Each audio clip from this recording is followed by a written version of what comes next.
Seja muito bem-vindo, seja muito bem-vinda a mais um episódio do podcast Ponto de Encontro, a parada obrigatória do representante, do consultor, do profissional da indústria farmacêutica que deseja, que quer alcançar a alta performance. Hoje eu tenho a grata satisfação de receber aqui o Arthur, mais uma pessoa que eu conheci através do network do LinkedIn. Para aqueles que têm resistência, LinkedIn funciona, basta fazer. Arthur, seja muito bem-vindo. É uma grata satisfação poder te receber aqui hoje para poder conhecer um pouco mais da sua história e você também poder contribuir aí com seus conhecimentos, toda a experiência que você acumulou ao longo dessa carreira vitoriosa que você construiu. Seja muito bem-vindo. Obrigado, amigo. Obrigado. Agradeço o convite. Acho extremamente válida a tua iniciativa. A troca de informações, para mim, é algo fundamental para o nosso dia a dia. Networking nem se fala. Então, gostei muito do convite. Estou muito feliz por participar aqui. E nós agradecemos aí a sua participação, porque com certeza vai contribuir muito, principalmente falar um pouquinho desse mercado que você é um expert, tem um conhecimento muito grande da oftalmologia e que tem crescido muito no Brasil. Mas antes da gente começar a falar de qualquer coisa, eu queria que você se apresentasse para que as pessoas que ainda não conhecem o Arthur pudessem conhecer um pouquinho da sua história e saber o tamanho da envergadura aí da sua carreira. Legal. Bom, eu comecei na indústria farmacêutica em 96, mas uma breve experiência de um estágio. Então, pula essa parte. Entrei na Alcon, que é a empresa que eu trabalho hoje em dia, em 1999. Ou seja, meu amigo, tem 25 anos de indústria farmacêutica, mais 25 anos da mesma empresa, que até é um ponto de jornada que eu sempre me questionei se era o ideal. Hoje eu tenho certeza pela história que eu construí, né? Tive várias funções. Iniciei na propaganda médica, 13 anos na função, conheci muito no setor, clientes, acho que a profundidade que eu ganhei nesse tempo foi ímpar. Depois, aqui na empresa que eu trabalho, nós temos uma área também surgical, fui para a parte cirúrgica, fiquei lá 4 anos, dei uma bagunçada, depois fui para a área de lentes de contato, mais 2 anos, depois voltei para a cirúrgica, e agora já, desde, acho que eu estou com 3 anos, 4 anos agora, de novo nessa área de demanda e lentes de contato. Então, produtos farmacêuticos, colírios e lentes de contato. Eu digo assim que é uma jornada que eu mergulho muito, difícil de fazer, mas que me trouxe muito prazer. Eu parto muito do princípio de enjoy the way sempre. Eu sou um profissional e uma pessoa que, se não tiver a jornada sendo aproveitada, eu não vejo sentido. Então, isso é uma coisa que me permitiu, por exemplo, ficar 13 anos na mesma função como rep, como consultor de demanda, né, que foi a jornada mais longa. Mas eu gostava muito. Eu tinha prazer todo dia que saía de casa. Então, me sinto bem privilegiado por isso. E quem quer a alta performance, não adianta você ir emburrado, não adianta você ir chateado, não adianta você não estar feliz, porque você não vai performar bem. Não tem jeito disso acontecer. E Sem as pessoas dúvidas. muitas vezes acham que vão conseguir, mas não tem jeito. Então, esse relato seu, vai muito ao encontro do que a gente sempre fala aqui, da importância de encontrar também um propósito naquilo que você faz, né? De encontrar Legal. felicidade naquilo que você faz, que é curtir a jornada e não só o ponto de chegada, né? Porque a jornada é maior do que o ponto onde que nós vamos chegar. Perfeito, essa é a definição mesmo. Sim, como comentário de formação, formei em administração, aí depois sempre busquei a pós-graduação no momento da minha carreira que fazia sentido. Acho que a pós-graduação é um bom complemento, que ela precisa ser útil para o teu dia a dia. Fui para marketing, no momento que eu precisava entender de marketing, fui depois para planejamento e gestão, foi fantástico, porque eu queria principalmente evoluir com clientes. Depois, no terceiro step, fiz um MBA, que ele foi uma evolução do marketing, um segundo step, junto com finanças, que me deu uma estrutura boa para hoje em dia, por exemplo, entender sobre o P&L e tudo mais, que naquela época eu comecei a pensar, hoje faz parte do meu dia a dia. Então, uma sugestão também que eu já dou, né, antecipando aqui um pouquinho, é que formações vale a pena a gente buscar no que a gente quer ter no momento, porque a informação muda muito rápido. A gente não pode ficar baseado na tua experiência de anos atrás, ela tem que ser atual. Principalmente no mundo moderno em que a velocidade da transformação ela está muito rápida. Então, se eu ficar com Demais. aquele conhecimento que eu adquiri lá atrás, vai me custar caro, vai custar caro para minha carreira. Então, eu tenho que estar reciclando constantemente. E vai bem ao encontro que você falou, aquela frase que eu não me canso de repetir, de Alvin Toffler: o analfabeto do século XXI não é quem não sabe ler e escrever, né? Mas quem não sabe aprender, desaprender e reaprender. Então, esse mundo moderno exige isso da gente. E é muito Sim. legal. E conta pra gente aqui, Arthur, como surgiu esse interesse pela indústria farmacêutica? Já foi a sua primeira, você falou de estágio, mas foi sua primeira experiência ou você passou em um outro mercado antes de chegar nesse universo do mercado farmacêutico? Interessante. primeira experiência que eu tive no mercado de trabalho foi dar aula de inglês, foi bem curta. A próxima foi o estágio. O estágio, na minha época, lembrando que tenho 47 anos, isso foi muitos anos atrás, naquela época o estágio virou moda na faculdade. Muita gente estava indo, tinha bons benefícios para o estágio, que era fora do padrão. Eu falei, bom, me interessa, eu quero conhecer. Não conhecia nada. Fui, participei na época pelo CIE, Centro de Integração Escola empresa, se não me engano o nome, e foi uma experiência muito boa. Só que ali veio aquele bichinho que me viciou. Eu adorei o trabalho, adorei estar junto a médicos, adorei ter conhecimento científico, que é algo que eu valorizo demais, e acima de tudo eu me encontrei no propósito de entregar saúde, de onde eu estivesse fazer algo que tivesse sentido para mim e para outras pessoas. E fez sentido, fiquei no estágio, depois, quando acabou o estágio, entrei para um banco, fiquei 2 anos em banco, vi que não era o que eu queria e comecei a procurar oportunidades até que surgiu a vaga na empresa que eu estou até hoje. Passei no processo, na época, imagine 7 entrevistas, a última em inglês, sabe? Tendo que fazer um atlas de oftalmologia, algo bem complexo, fora do padrão, mas fez muito sentido na época e eu tive a graça divina de ser o escolhido e estar aqui até hoje. Mas o interesse surgiu na faculdade por colegas. Depois que eu entrei, não quis sair mais. Ah, que bacana.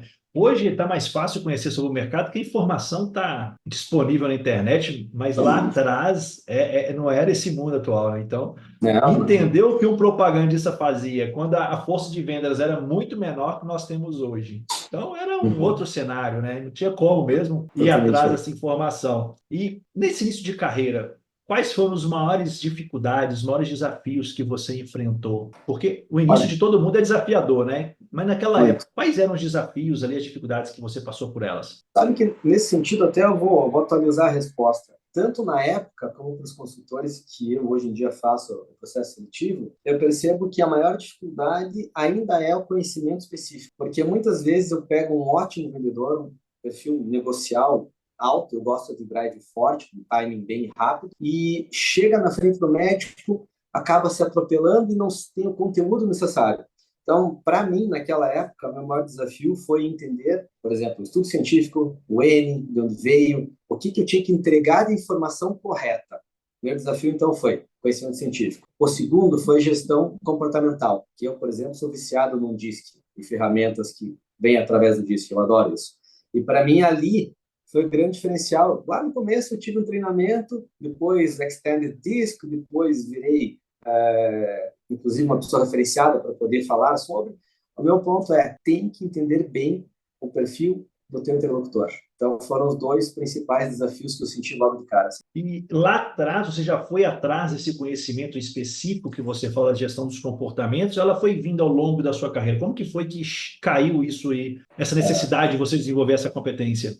Eu tive a grande sorte de, na época, a minha empresa investir no DISC para todos, um treinamento muito completo. Mas a necessidade foi automática. Eu começava a conversar com alguns médicos e via que eu não conseguia chegar, não tinha o poder de interação necessária, porque um propagandista na frente do médico, ou você gera valor ou você é mais um. Né? Não tem meio termo. Até porque o mercado tem uma demanda muito acirrada, a concorrência cada vez com um nível melhor.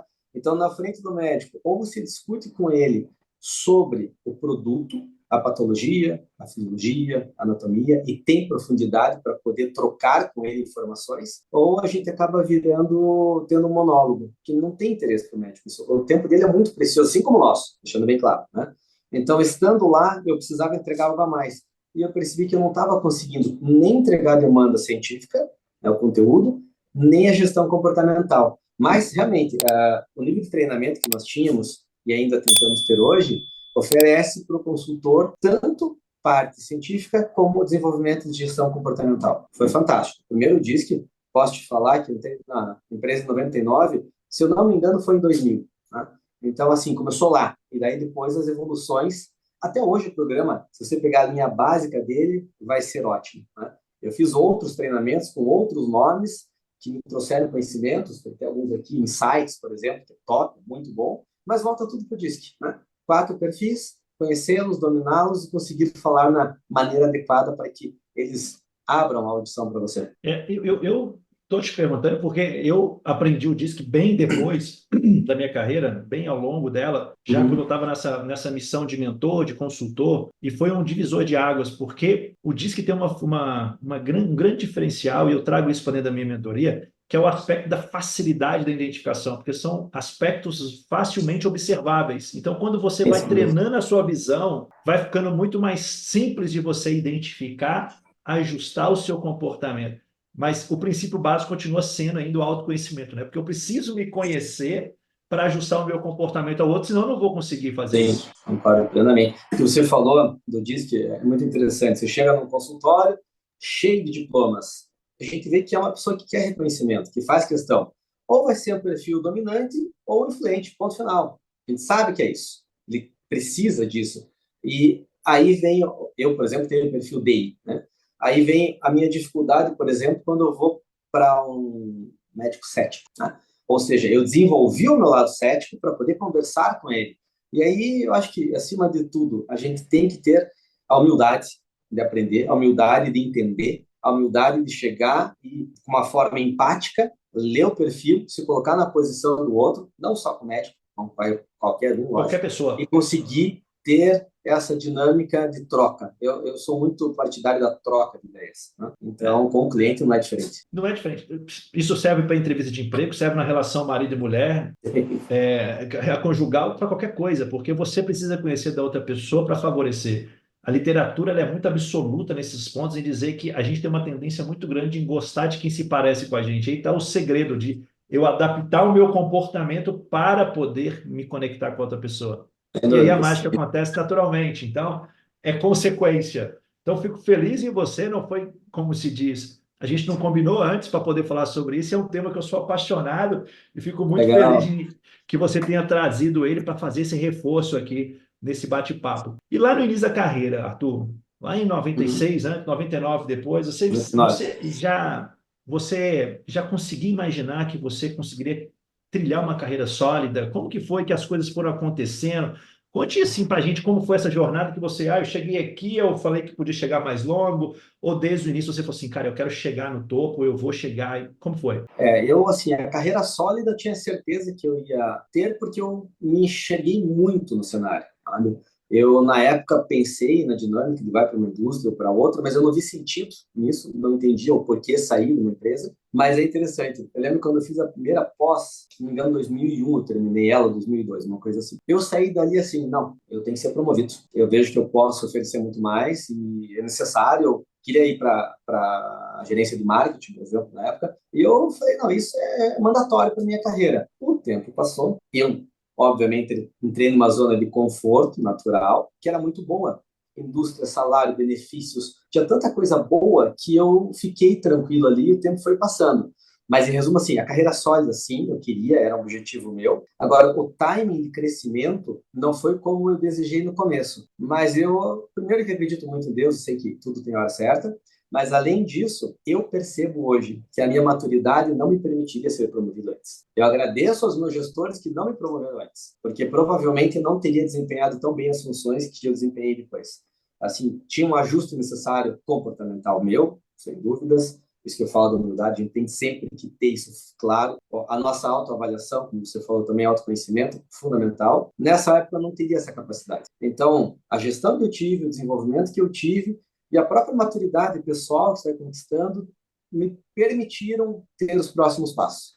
E eu realmente hoje acho que foi tudo na hora certa. No momento que eu percebi que eu estava num lugar que não tinha mais o que fazer, eu ser promovido, estou falando em termos de unidades dentro da companhia, eu migrei para outra. Porque onde eu estava, eu adorava o que eu fazia, mas era uma função super técnica, que me dava um prazer enorme, assim, realmente trocar informações, fazer cálculo, ajudar médicos, na cirurgia oftalmológica, mas chegou um ponto que eu não conseguiria crescer, porque eu não tinha espaço. Logo, tive uma oportunidade em outra unidade e abracei. Muita gente questiona, poxa, mas você saiu do ambiente hospitalar, cirúrgico, para ir para a demanda? Sim, eu fui muito consciente. Eu queria crescimento profissional, eu não precisaria estar dentro da hospitalar, dentro, no meu caso é cirúrgico especificamente, que a gente chama, eu poderia ter esse crescimento em outra área, e foi o que eu fiz. Valeu muito a pena, não tenho dúvidas disso, e incentivo a todos terem coragem para tomar esse tipo de decisão. Quero pegar esse ponto que você trouxe, porque é muito comum nas conversas que eu tenho, eu converso muito. Eu brinco que de segunda a sábado, praticamente todos os dias, eu converso com o rep e com o gestor da indústria farmacêutica dos mais diversos níveis. Então, é muita gente que conversa. E a resistência das pessoas, e muitas vezes um movimento em que a companhia traz para elas, de mudança de linha, mudança de setor, traz um trauma de um senso de pertencimento. Esse setor é meu, esses produtos são meus. E eu vejo isso como um retardo na carreira da gente. Concordo. Então, eu queria que você falasse um pouco sobre isso e mais, como identificar oportunidades dentro dessas unidades de negócios diferentes dentro da empresa, Uhum. para que eu possa buscar também conexões internamente para explorar melhor essas oportunidades. Perfeito.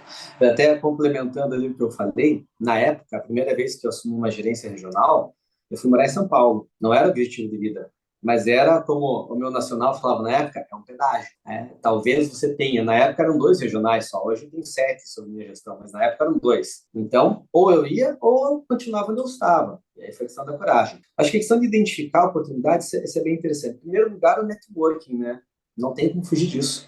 Você tem que ter essa rede que te permita. Então, por exemplo, aqui nós tínhamos 3 unidades na época, hoje nós estamos em 2 unidades. Em 3 unidades, não é só aquela vaga que vem publicada no meio da própria empresa, não é só a vaga que está ali no LinkedIn. Se você tiver uma boa conexão com pessoas, você vai saber da vaga até antes e você vai poder se preparar para ela. Um dos pontos que eu vejo hoje em dia, a gente acaba tendo um nível de contratação grande, né? O ano passado a gente teve uma jornada muito boa assim de mudar pessoas por motivos estratégicos, teve todo sentido. E eu vejo assim, o que você entrega numa entrevista, você tem que saber o que você vai entregar. Você não pode ser surpreendido. A gente sabe que o RH hoje em dia tem um drive relativo ali na entrevista, mas quem é o decisor da vaga, o gestor, muitas vezes vai por outros pontos. E o que precisa para essa vaga? Então, vamos lá, identificar a oportunidade, networking, sem dúvidas, entender como funciona a sua empresa, dentro da própria empresa, se você quer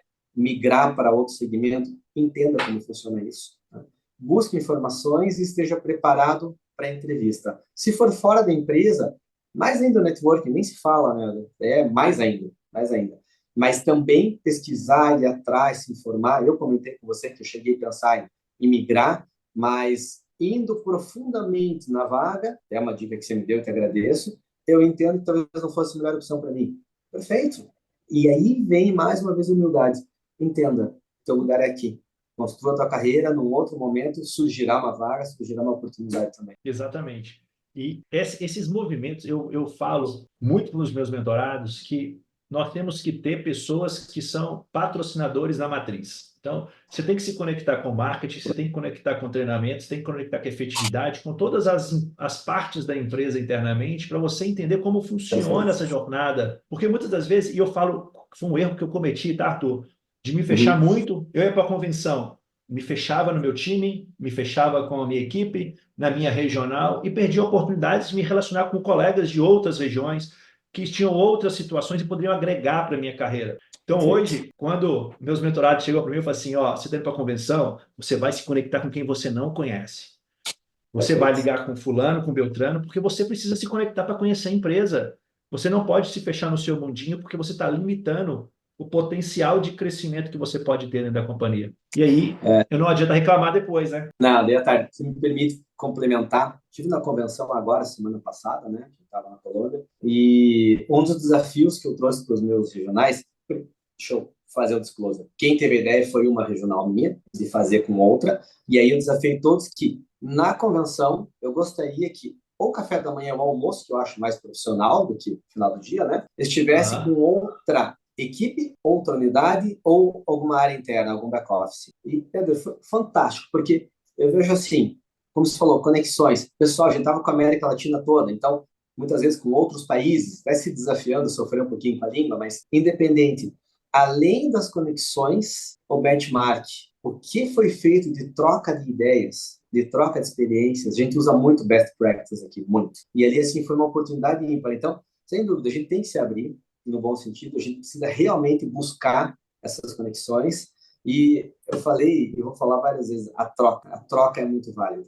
As informações, a gente sabe que o ativo mais caro, mais importante é a informação, tanto para a companhia como para a gente, na gestão da nossa carreira. Então, Exato. concordo plenamente com você. Então tá ótimo. Então, ó, o papo tá fluindo aqui e eu quero resgatar uma coisa que você falou lá no iniciozinho sobre a respeito Uhum, das pós-graduações, desse movimento na carreira de atualização de conhecimentos. E eu quero ir um pouco mais longe nessa pergunta, porque não quero ficar preso só nos aspectos técnicos, as hard skills, mas eu quero também uhum, expandir para soft skills esse negócio. Como que uhum. você vê como um cenário mais ideal, mais próximo da realidade, para eu poder fazer essa leitura do ambiente para entender como direcionar o meu investimento de carreira próprio, né, cuidando da minha carreira, para essas oportunidades na minha carreira? Eu acho que aí, de forma bem pé no chão, o que que a gente pretende? Vou te dar um exemplo. Eu hoje, na minha cadeira, eu não preciso dominar o Excel. Eu preciso conhecer o Excel. Mas numa uma promoção, mudança lateral, que seria um Key Account Manager, por exemplo, eu preciso saber muito do Excel. Para eu interagir com a parte de inteligência do mercado, eu preciso muito do Excel. Então, assim, tem outras áreas que eu preciso muito. O que que tem que identificar?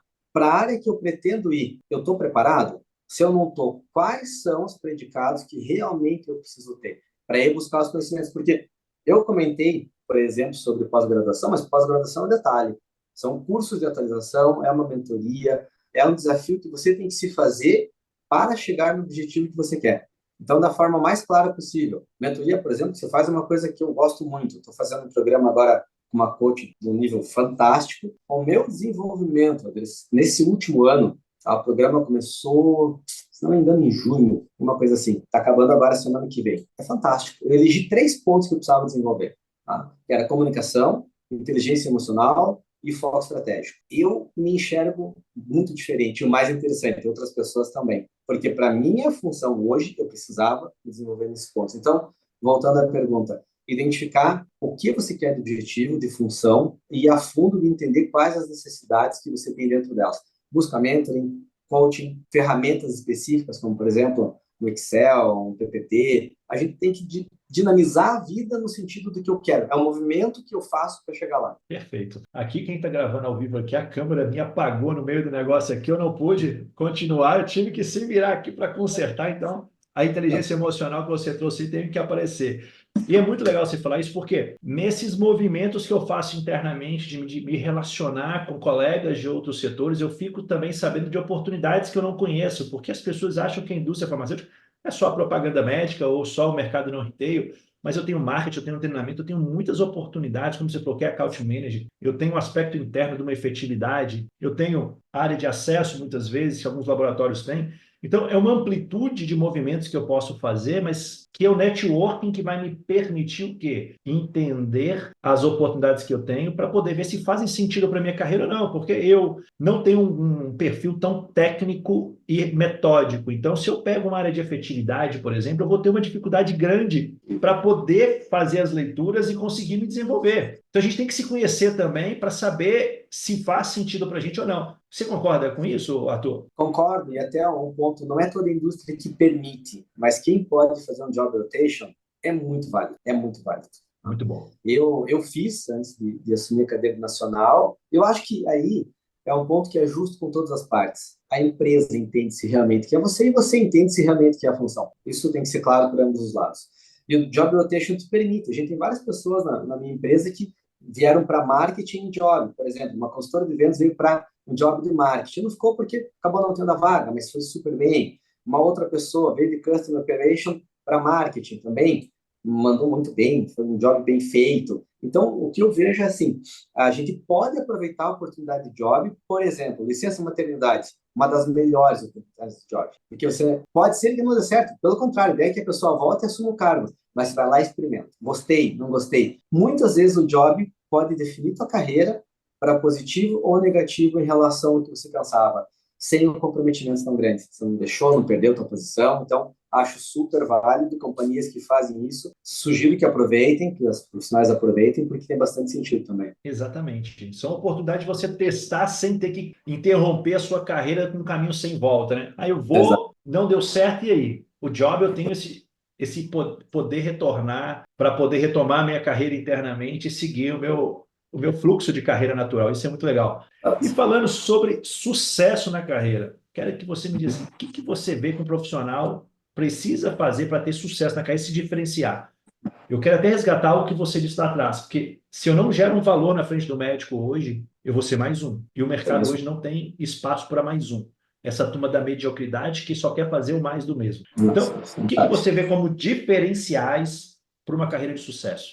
Olha, eu sou o tipo de profissional que valorizo muito minha vida pessoal. Quem me conhece sabe, eu tenho essa bandeira muito forte, muito forte. Então, vamos lá. Eu acho que, em primeiro lugar, você tem que estar bem, né? Você tem que estar bem consigo, com a sua família, sua estrutura pessoal, para você chegar bem na frente do médico, a gente atua muito com PDVs também, com o PDV, primeiro ponto. Legal. Em estando lá, atenção total ao cliente, uma escuta ativa, muito ativa, faça perguntas, entenda o que realmente vale para ele. Mas tem uma palavra, para mim, está acima de tudo, que é foco. O foco estratégico.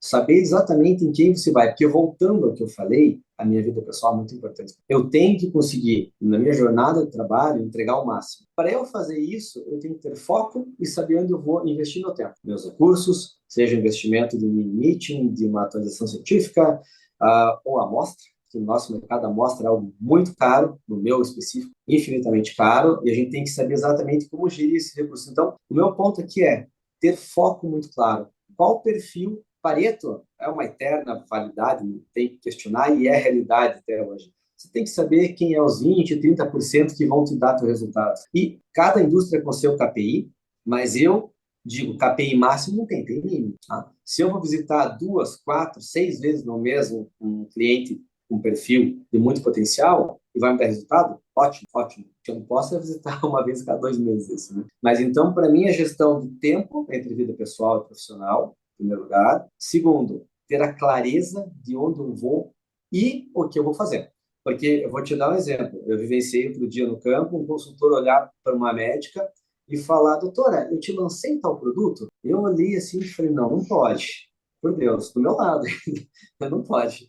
Fez 3 vezes seguidas. E aí eu penso que a reflexão que trouxe para ele, só tem uma pergunta para te fazer, foi aí que eu fiz. Como você acha que você foi visto pelo teu cliente? Qual a visão que essas 3 médicas vão ter de você como profissional? Por que elas vão te atender na próxima vez? Então, o básico, né? Também o respeito e tudo mais. Mas, voltando ao ponto, esse foco tem que ser muito assertivo, você tem que investir bem teu tempo ali, porque quem não é gerido por resultados? Eu não conheço uma companhia, em especial de capital aberto, que não seja assim. Então, se você tiver um foco, dedicar teu tempo, investir todos os teus recursos da maneira adequada, sem dúvida o teu sucesso vai ser natural. Aparecer no ranking, ganha President's Club, ganha tudo, tem que ganhar, e você estando sempre nesse grupo de top performance, naturalmente o sucesso vem. E oportunidades, consequentemente, vão acompanhar essa carreira vitoriosa. Porque eu Natural. vejo um mercado hoje farmacêutico como caindo a qualidade do profissional hoje. Eu vejo muitos profissionais hoje que estão se sujeitando a serem meros entregadores de caixinha na frente do médico, não querendo fazer uma abordagem, não querendo investir,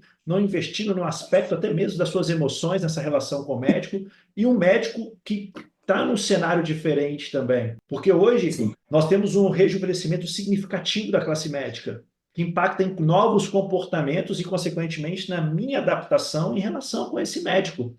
Eu preciso me preparar muito mais para me relacionar com ele hoje.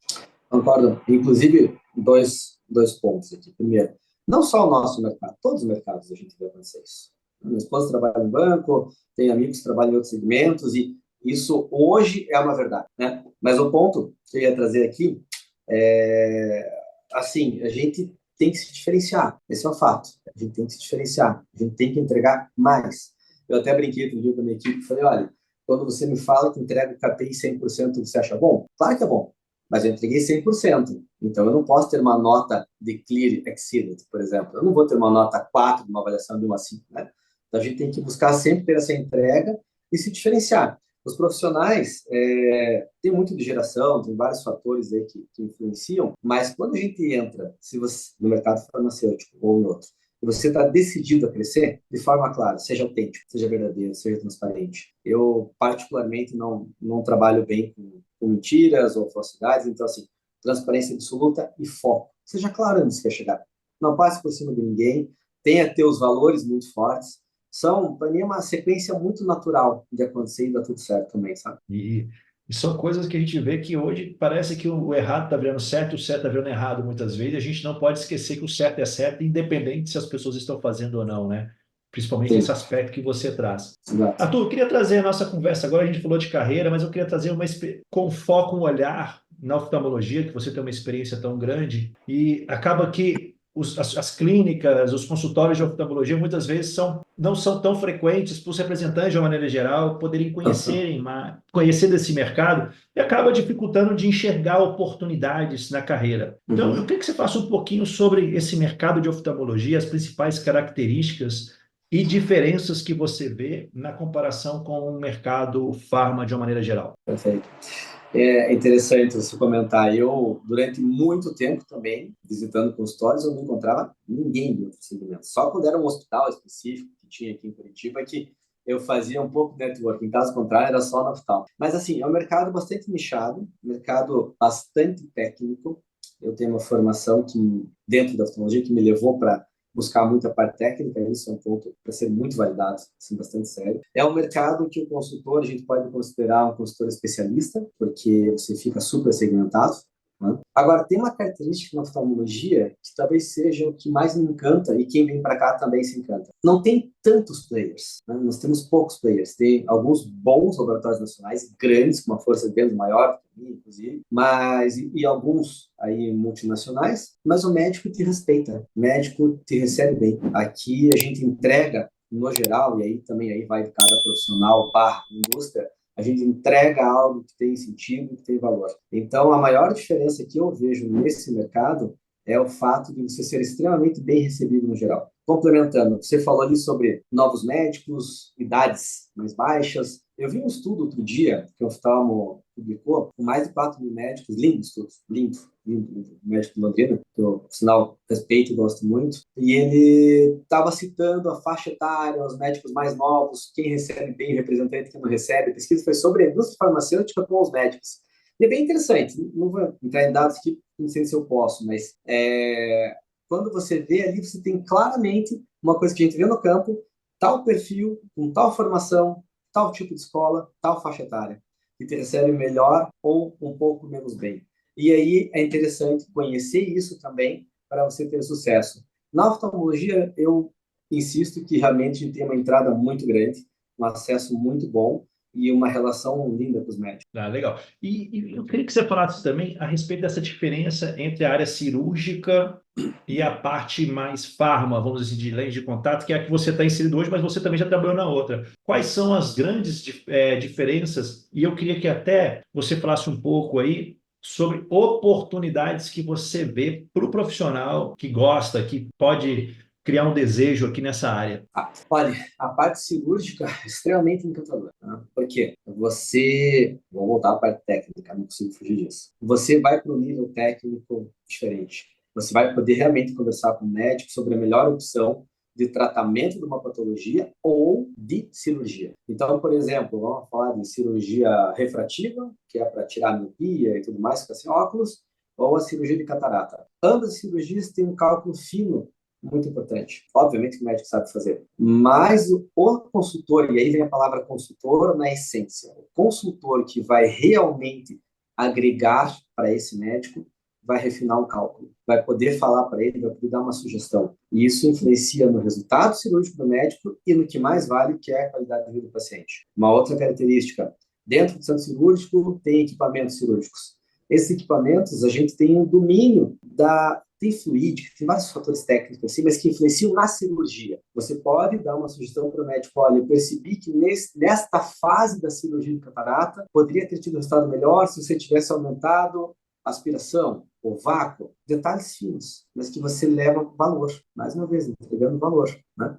E quanto a oportunidades, eu vejo assim, a gente tem boas indústrias, muitas vezes a porta de entrada pode ser uma nacional ou não, independente, isso não faz diferença, mas eu vejo que o que a gente busca são profissionais com perfil comercial, com muito foco, que tragam um timing, um senso de urgência forte.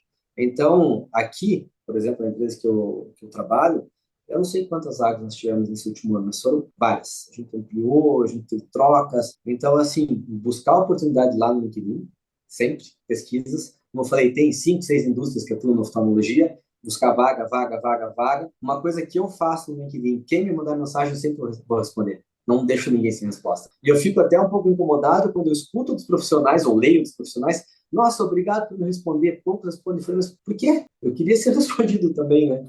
Mas, enfim, as oportunidades eu vejo assim, buscar, tem alguns laboratórios com uma rotatividade um pouquinho maior. Expansão, eu não vejo nenhum laboratório com possibilidade, não vejo ninguém em oftalmologia que No vai curto expandir a prazo, força. não. No curto prazo, não, com certeza não. Mas eu vejo, assim, que em alguns tem mais troca, né? E a oportunidade muitas vezes está aí. Você pode não entrar exatamente na indústria dos seus sonhos, mas não deixe de entrar, porque eu, particularmente, uma das coisas que eu gosto muito é de contratar gente preparada. E eu buscar na concorrência, sempre que possível, né? E isso é uma coisa relativamente natural, como a empresa que eu trabalho é a líder global em tecnologia, existe um desejo de vir para cá dos concorrentes. E isso é lindo, porque é um reconhecimento para a empresa, um reconhecimento de que a gente está no caminho Claro. certo, né? Enfim, a minha sugestão é isso, buscar todos os players, sem discriminação. As indústrias são muito boas. Eu tenho alguns concorrentes que dão muito trabalho, e vejo que pode ser uma ótima porta de entrada. Outra coisa, não só, aí é uma boa porta de entrada, né? Não somente na indústria farmacêutica, necessariamente oftalmologia. Você tem o mercado óptico, você tem as indústrias que trabalham com lentes para óculos, lentes de contato. Ou são menores, ou muito maiores do que a minha, independente, mas é uma ótima porta de entrada. Você vai ter um background negocial e técnico muito bom, que também é um perfil que eu gosto muito de ir atrás do mercado, sabe? As pessoas vêm muito preparadas.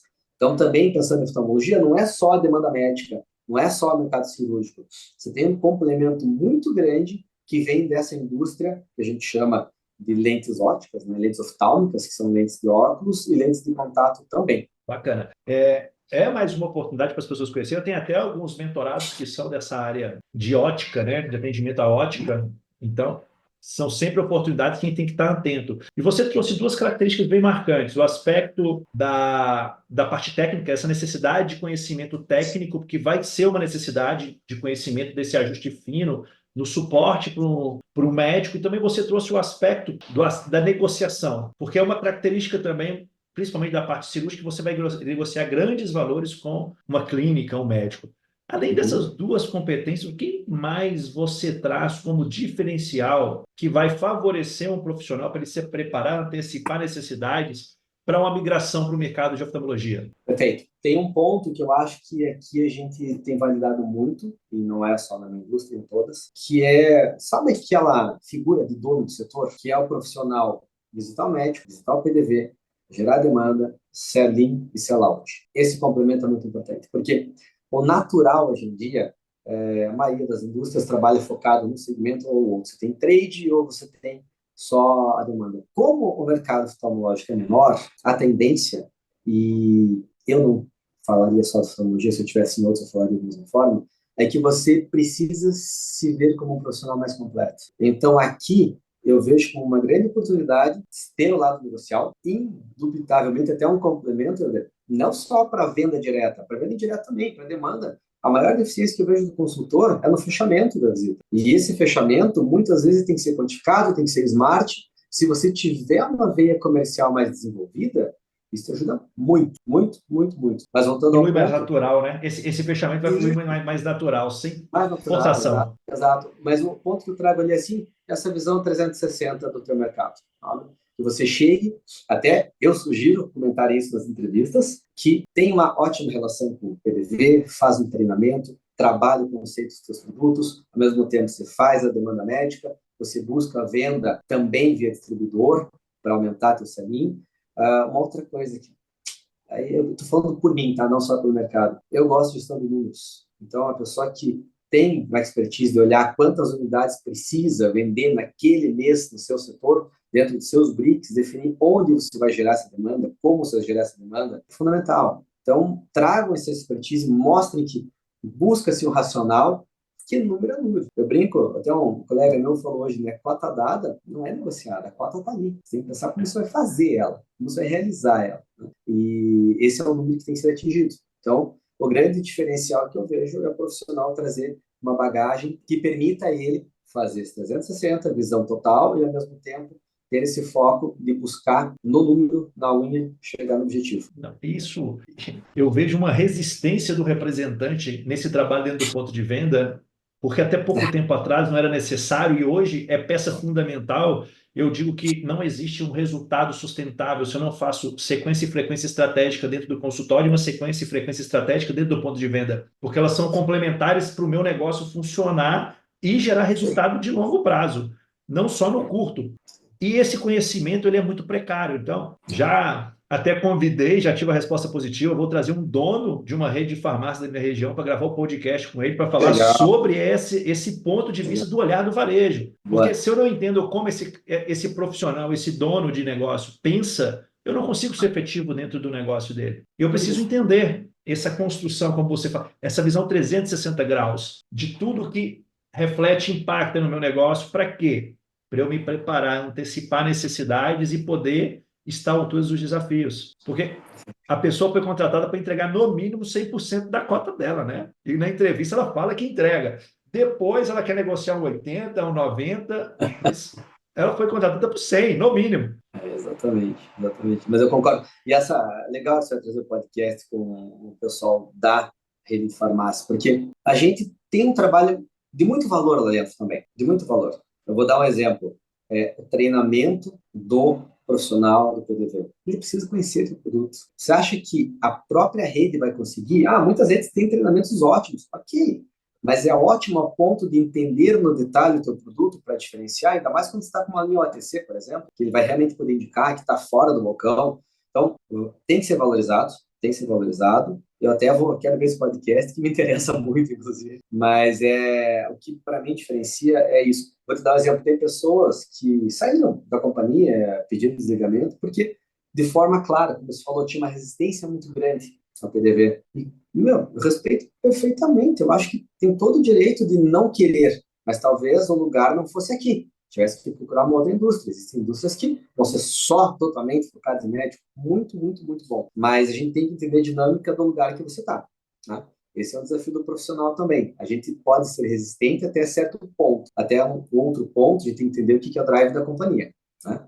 E qual é o nosso drive. Se conseguir conciliar, ótimo. Se não, Ótimo. vida que segue. Não, é vida que segue. E olha que nós estamos falando, você está falando no reforço de uma necessidade muito grande, de um trabalho forte dentro do ponto de venda, no mercado que não existe a presença do genérico, né? Ou que ela não é tão forte quanto no mercado farma, que a gente fala, a filhona aí, a gente fala de mercados onde o genérico é impactante. É verdade, a gente não tem esse impacto. Eu tenho impactos Né? similares, ok, que é ótimo. E aí tem uma coisa que eu aprendi na minha vida, eu adoro concorrência. Se eu quero ter emprego, eu preciso de concorrência. Essa é uma máxima, né? Exato. E isso me permite ter mais argumentos para vários fatores. Agora, eu não tenho a incidência do genérico. Fato, fica um pouco mais fácil, né? Não, e sem a incidência do genérico é importante o trabalho dentro do PDV. Imagina num mercado onde há uma presença gritante, forte do genérico dentro do ponto de venda.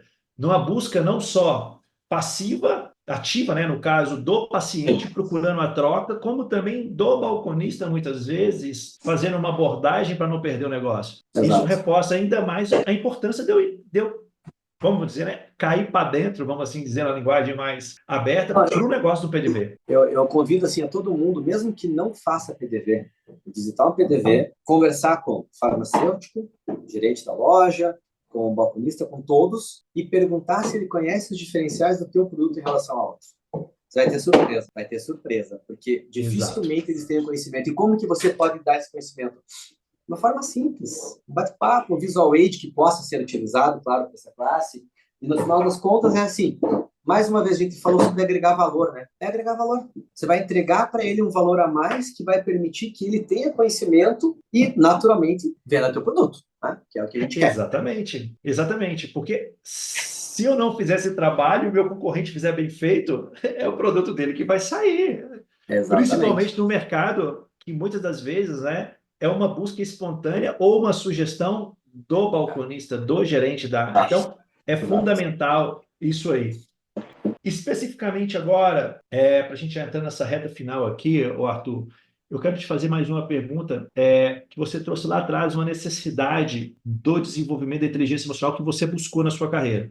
E a literatura ela mostra para a gente que a gestão intermediária, no caso regional, é a que aponta os maiores níveis de inteligência emocional. Olha que coisa louca. A alta direção Sentido. tem níveis de Tem sentido. inteligência emocional menor do Tem que a sentido. da gestão intermediária. Quais foram os aspectos que você viu de necessidade de buscar esse conhecimento do desenvolvimento dessa competência para o seu negócio? O que foi esse o start para você? Interessante. Uma pergunta ótima. Assim. Você veja, quanto mais pessoas você lida, mais você tem que ter inteligência emocional. Fato.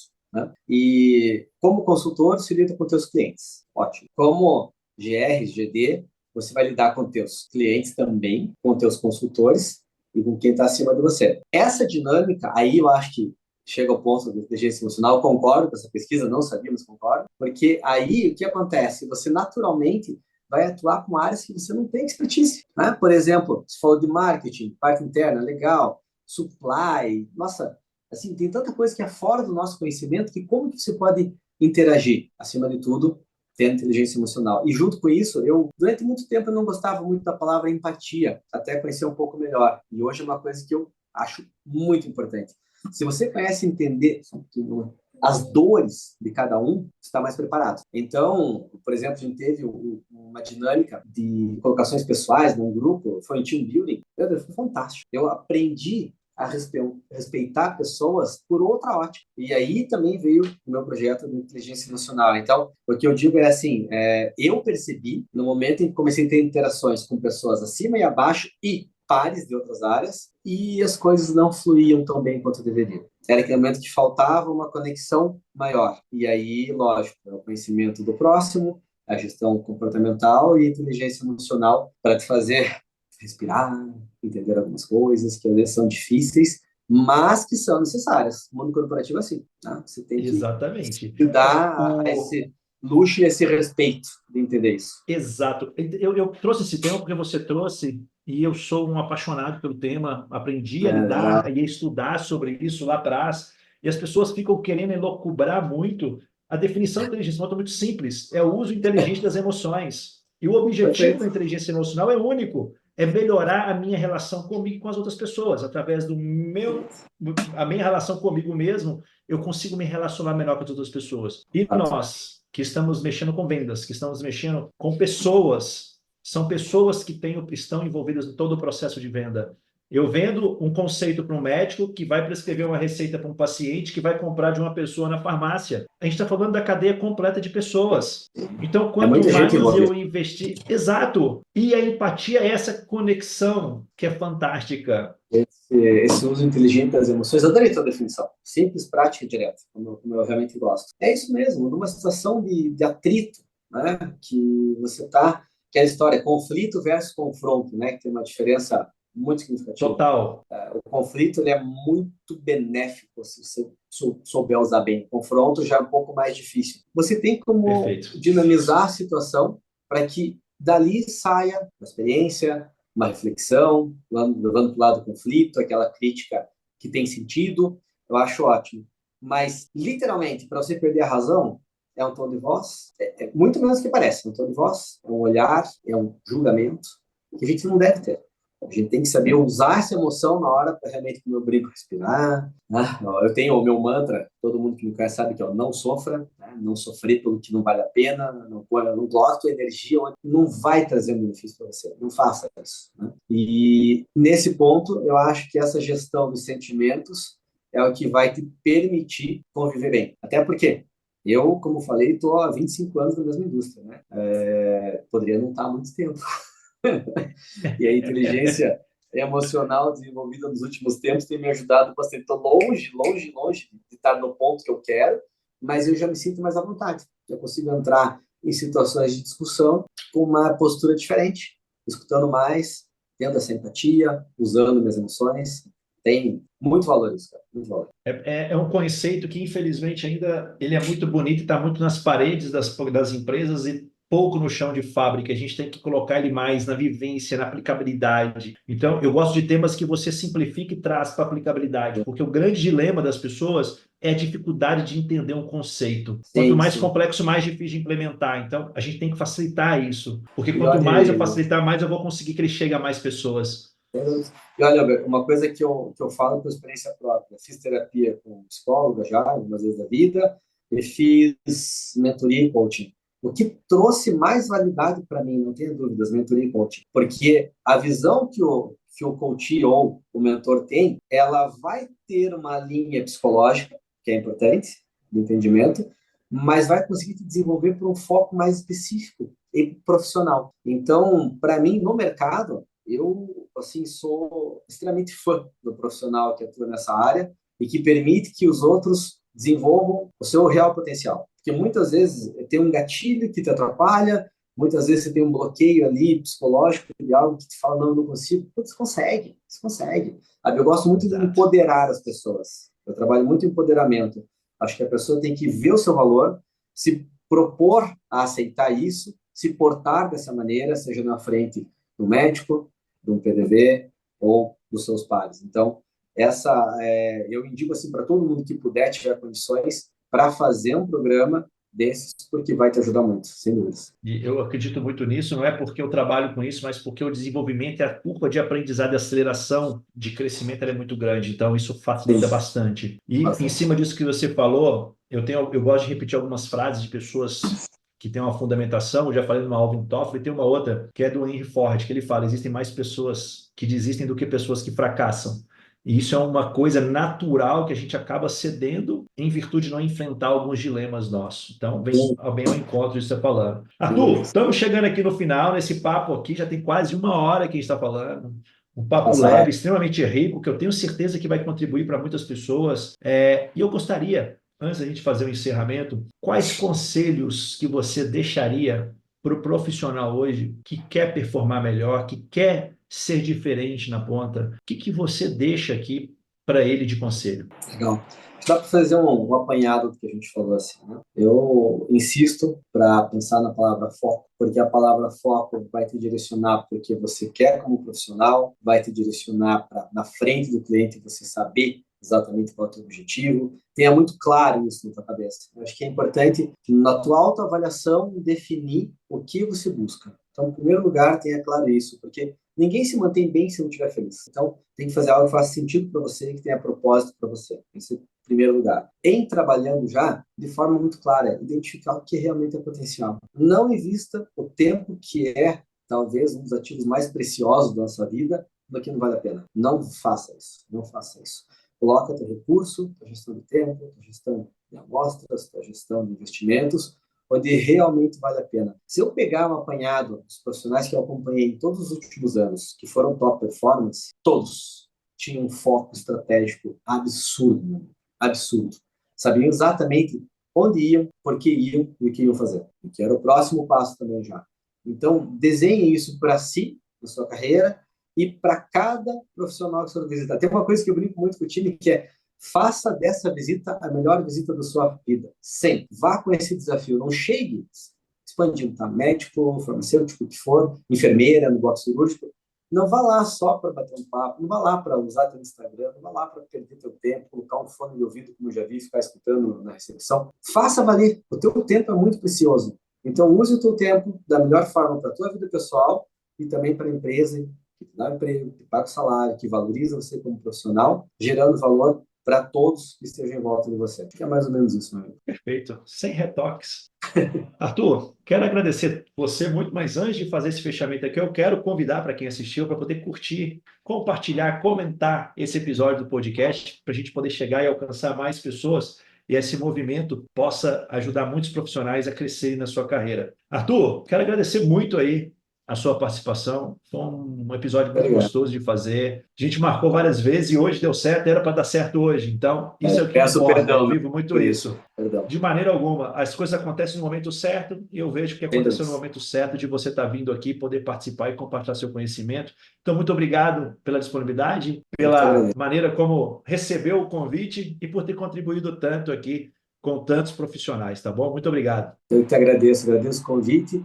Como eu te falei, eu acho que essa é uma oportunidade para mim muito importante, sem dúvidas, mas que tem muito sentido porque a troca de experiências, meu amigo, vale demais. Tá? Então, agradeço mais uma vez o convite, espero de alguma forma ter contribuído para todos. Pode ter certeza que contribuiu. E agora é com você que assistiu. Compartilhe, curta, comente esse episódio. para que a gente possa alcançar mais pessoas. Obrigado pela sua audiência e até a próxima.